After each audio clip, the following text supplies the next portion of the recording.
In South Africa, earlier this month, 34 mine workers were shot down by the police. Tightly packed and staying low to the ground, with spears, sticks and machetes. South African police forced these miners into an area with razor wire. Then they boxed them in using armoured vehicles. Then this happened. All of this to break up a protest by miners who have been demanding more pay. They work in one of the world's largest producing mines of platinum in the world, and it's located in South Africa. They were asking that their pay be increased to approximately $1,650 per month in our equivalent. And they were out there with sticks, machetes, and rocks, whatever the hell they had in hand, to defend themselves against police brutality, with officers carrying guns. So what happened is that 34 mine workers ended up being killed in one day, and there's been this whole international outcry around the murder of these men. And one of the things that really pisses me off about it is that no one's really talking about it. While YouTube was lit up with Coney everything, when it comes to these kind of tricky situations where we're talking about capitalist Western interest in just very blatant capitalist Western interest in an African country, nobody really has anything to say except, you know, activists and people who are actually interested in labor disputes and things like that. But just regular commonplace folks can't even find a way to even look at the situation and see that it was wrong, or even say anything about it. It's really important that we dig our heads out of these holes, because Africa is the new battleground. It's not South America, it's not the Middle East. Africa is being pumped up as the seat of terrorism now, which gives it reason for AFRICOM to build up its forces in there. And those of you who do not know what AFRICOM is, it stands for African Command, which is a US-based military initiative to train military forces in Africa. Basically, Africa right now don't have any US military bases, and so it needs to have visible influence over the military in Africa as a whole. And so this is really important because it allows for a certain kind of infiltration and control, especially when it comes to the world's resources, which are all in Africa. But apartheid never left Africa. When you have 60% of the population, black people, living in these poor, poverty-stricken townships, poor housing that's plaguing the entire country, and it generally rests on the black indigenous Africans of the country, when most of the workers in these mines are African indigenous people to the country that are being murdered, and nobody's really saying anything. And the police felt that they had the power of these foreign multinational corporations inside of Africa, and said, you know what, there ain't nobody gonna give a shit about 34 dead Africans on a goddamn ground. No, I don't give them trust, because they already do murder on Marikana. So what we want, we just need a man, and we have no discussion with the police. Platinum mine bosses have told workers they can't afford to increase salaries, saying the industry is struggling. But these workers don't believe them.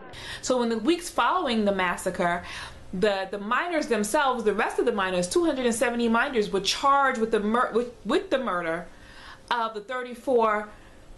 their 34 colleagues that were murdered by the police. Now, in South Africa, the controversy and tension surrounding the killing of 34 striking miners is growing. The nation's justice minister has severely criticized prosecutors for charging 270 miners with the deaths of their colleagues who were shot by police. Jeff Radebe says the decision has caused shock, panic and confusion among the public. The miners were arrested after authorities invoked an obscure statute called the Common Purpose Law, under which people in a crowd where a crime was committed can be prosecuted as accomplices. This is preposterous. How can you charge the striking miners who wanted to have a fair wage with the murder of their colleagues? That that charge was dismissed. Jacob Zuma, who is the black president of South Africa, is putting in some sort of inquiry into the murder when there's no inquiry needed, because we all know what this is. It's capitalist greed. This is Africa, where most of the black bodies on the continent, all of the black bodies on the continent, are not supposed to be working for themselves. They're supposed to be working for the interest of foreign entities. They're supposed to be working for the interest of the United States. They're supposed to be working for the interest of everybody else except themselves. And you know why that's the way it has been since the white people came to Africa.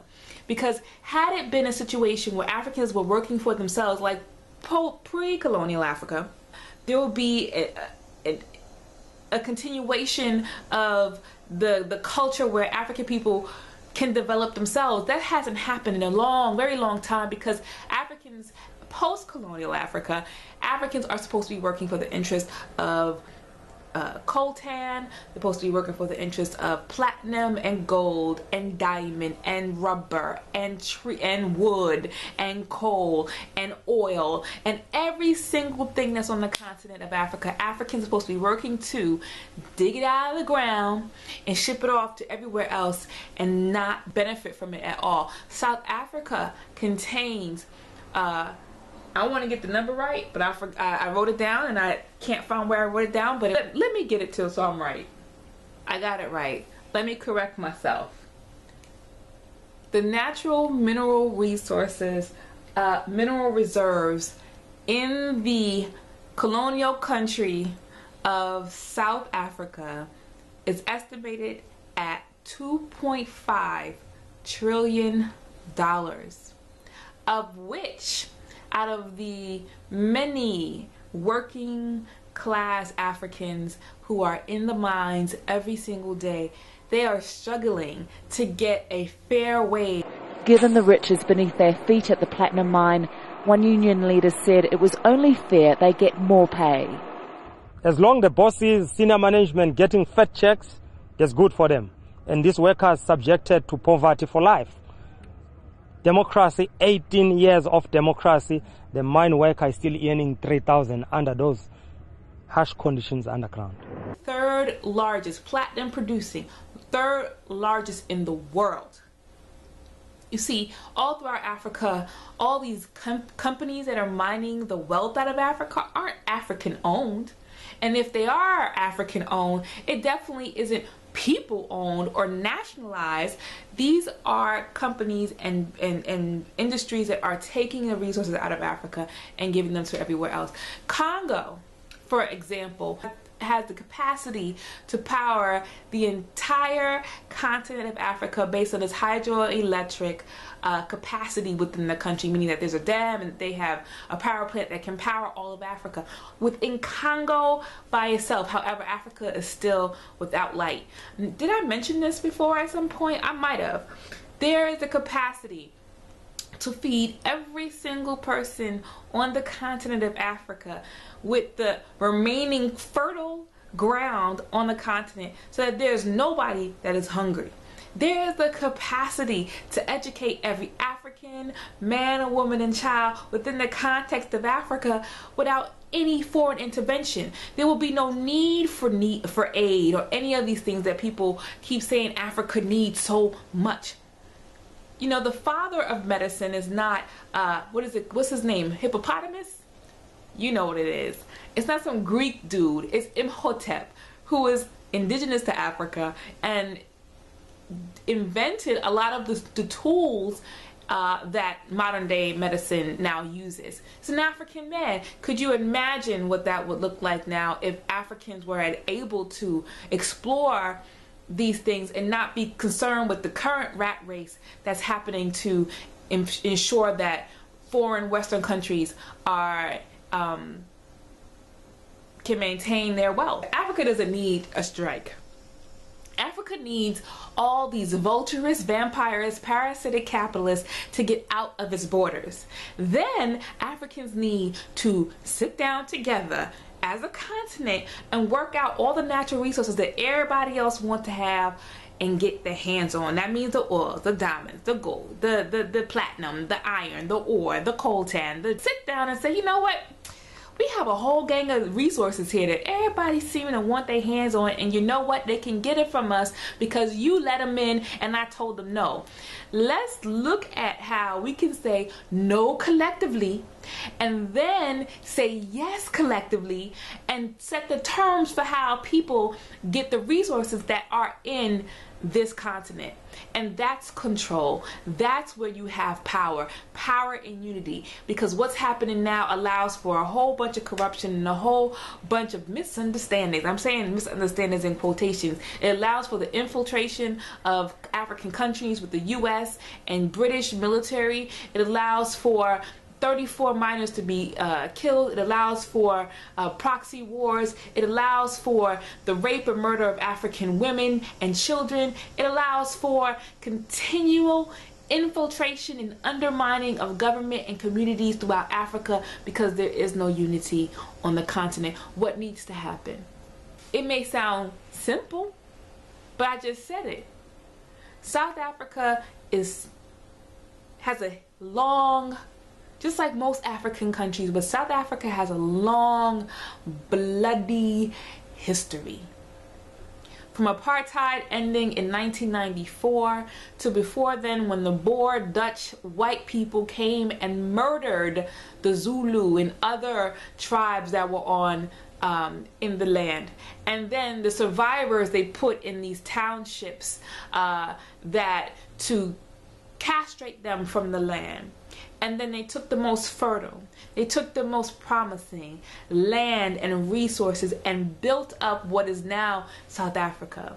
Nelson Mandela, your boy, came out of jail and gave them a free slide. There was no consequences and repercussions for the hundreds of years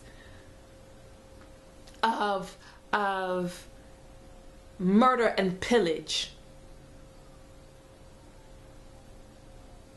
The people are still living in poverty and living in the same way without the daytime or nighttime restrictions and work permit type of things to enter into the white part of South Africa. The people are still living in the same way. And I know you can see some great looking modern Africans from South Africa who are putting up a front like, you know, everything is cool, but this can happen to you people just like it can happen here in the United States. You can slaughter 34 black people in one goddamn day and nobody ain't gonna give a shit. You think we could occupy anything? Fuck that. This could happen here. This has happened here. And no one is getting outraged. So I guess I shouldn't expect anything else from anywhere else. Look at South Africa. Look at the struggles they are doing. This is an oppressive thing and they are fighting. And I just wanted to bring it to your attention because it seems like nobody else is willing to, except for BBC and CNN and Uhuru News. But y'all not even looking at that shit anyway.